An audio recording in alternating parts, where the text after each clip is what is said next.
I'm 103 years old.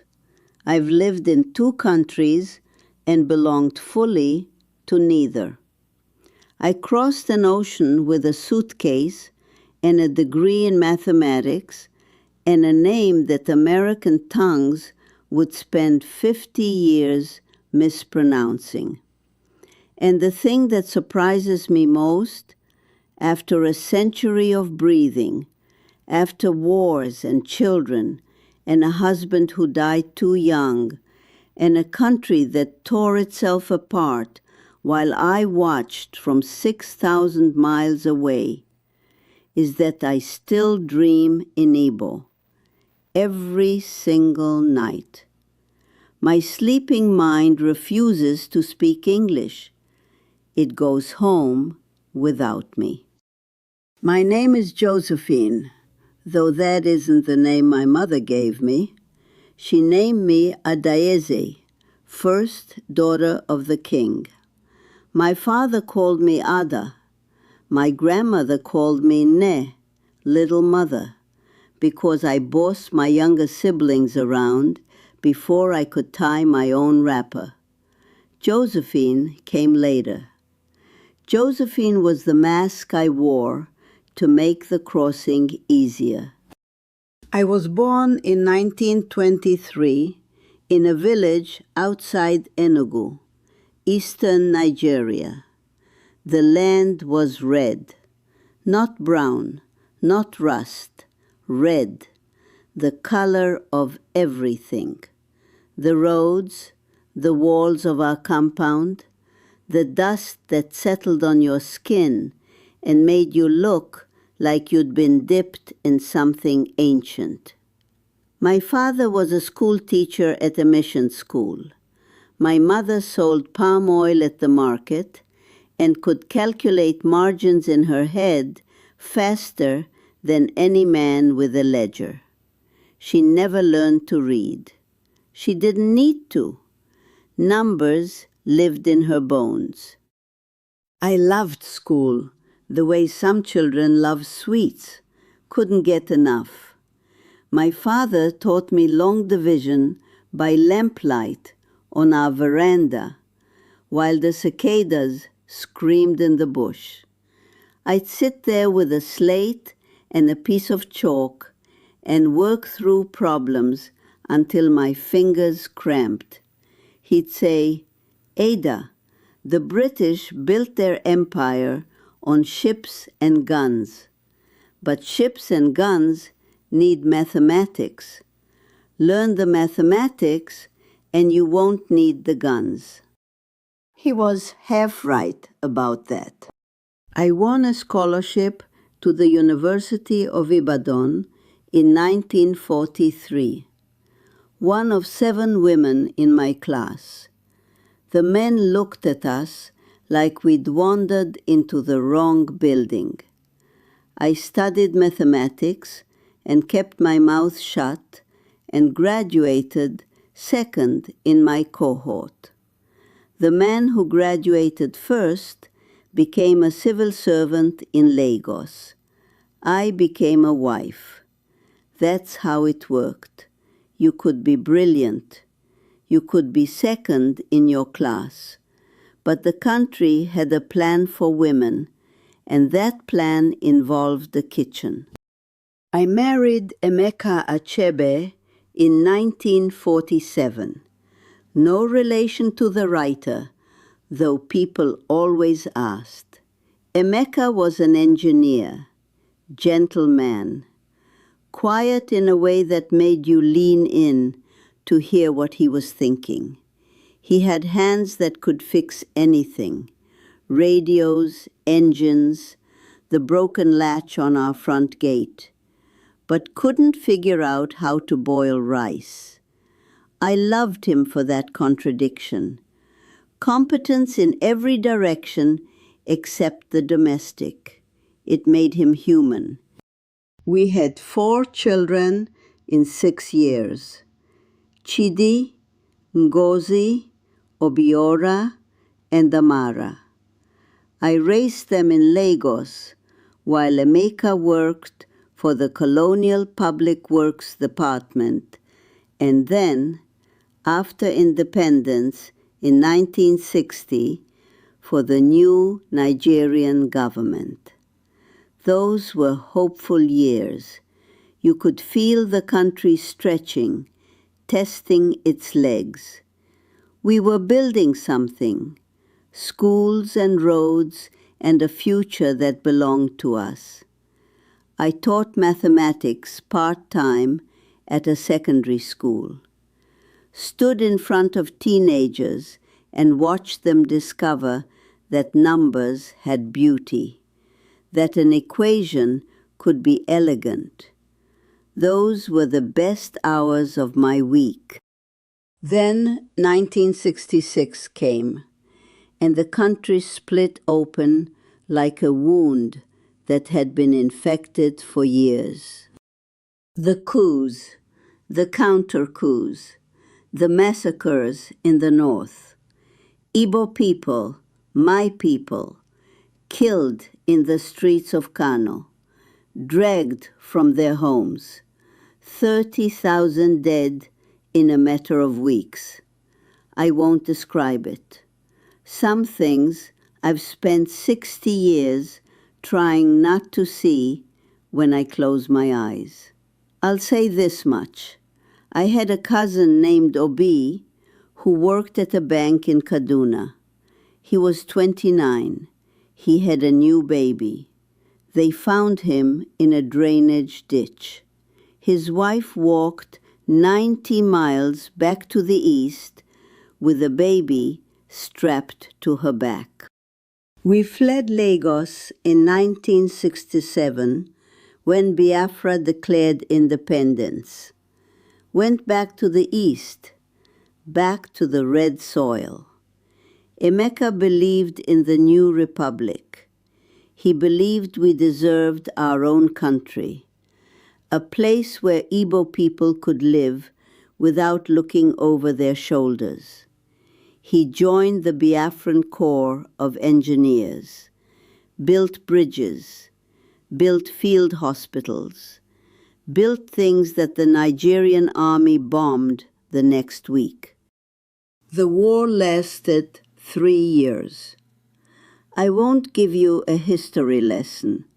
You can read about it. What I'll give you is this. I watched my children go hungry. Amara was 4 years old, and her arms were thinner than the cassava stalks we boiled for soup. Kwashiorkor, that's the word. Protein deficiency. Her belly swelled while the rest of her shrank. She survived, barely. But the girl who came out the other side of that war was not the girl who went in. None of us were. Emeka died in January 1970, 3 days before the surrender. A shell hit the bridge he was repairing outside Owerri. They brought his body home on a cart. His hands were still holding a wrench. I buried him in the red soil behind his mother's house, and I stood there in the rain, and I made a decision. I was going to take my children out of this country. Not because I stopped loving Nigeria, because Nigeria had become a place that ate its own. We came to Houston in 1972. I had a mathematics degree. I had 4 children. I had $300. I had an accent thick enough to cut with a machete. A church in 3rd Ward sponsored us, gave us a 2-bedroom apartment. The pastor's wife brought over a pot of gumbo the first night, and I sat on the floor with my children, and we ate it with our hands because we didn't have spoons yet. That gumbo tasted like survival. I've never had anything better. I got a job teaching math at the middle school in Acres Homes. The children called me Mrs. Eshaby. Close enough, I didn't correct them. I was too busy learning how to be a person again, how to sleep through the night without dreaming about the whistle of shells, how to walk past a loud noise without flinching, how to answer the question, "Where are you from?" without the answer taking 45 minutes and making everyone at the table uncomfortable. I raised those 4 children alone in a country that wasn't mine.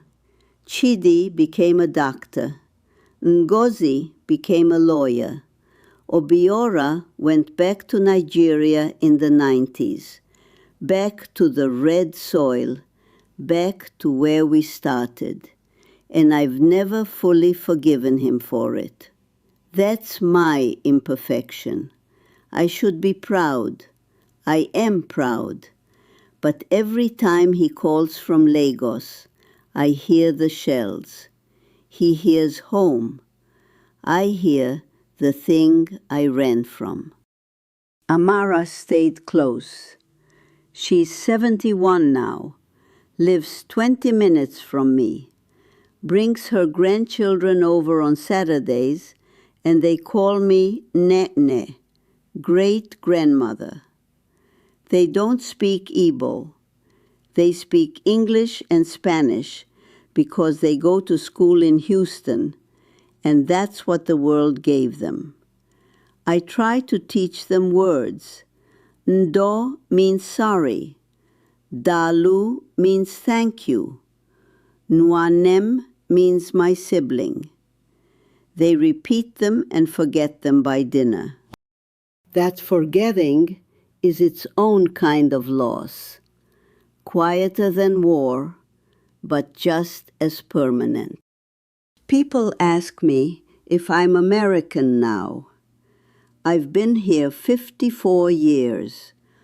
I voted in every election since I got my citizenship in 1978. I pay my taxes. I watch the news. I buried friends in this soil.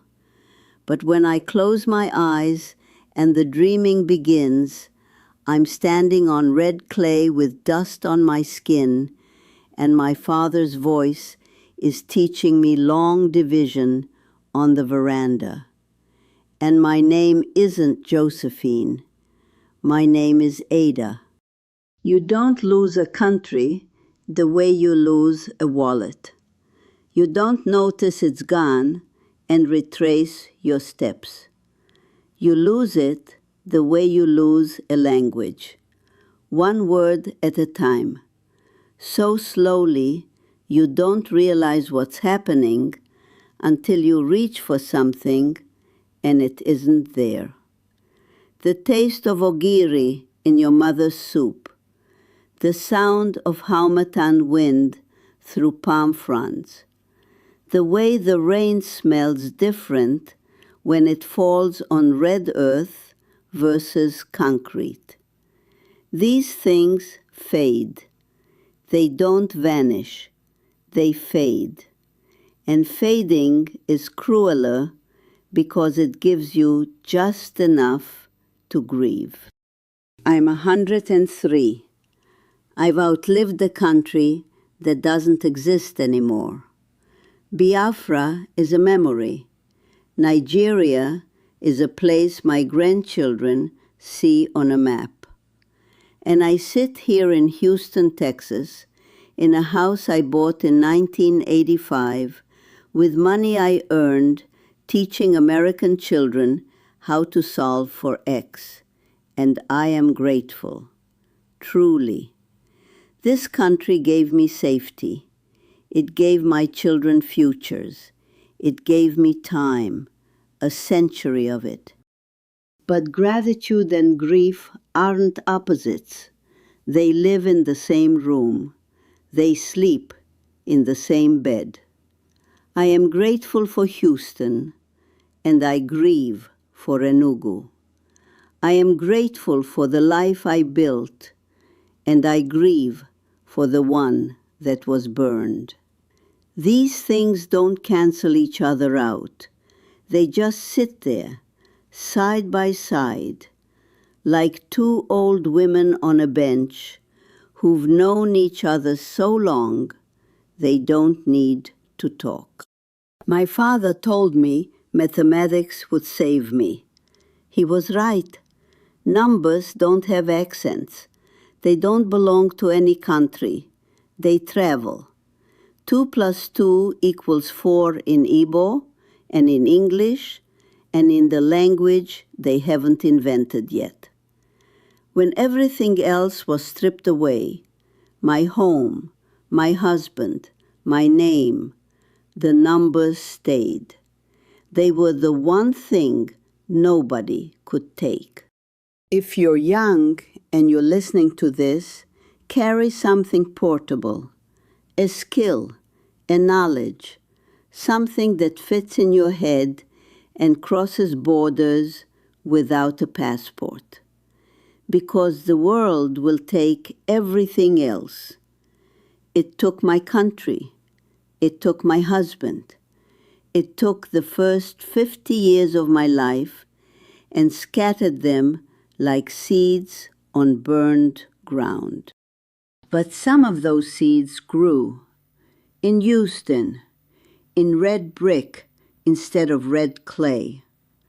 Different soil, same stubborn roots. My name is Adaeze. I'm 103, and tonight when I fall asleep, I'll go home again, even if home doesn't exist anymore, even if I'm the only one who remembers the address.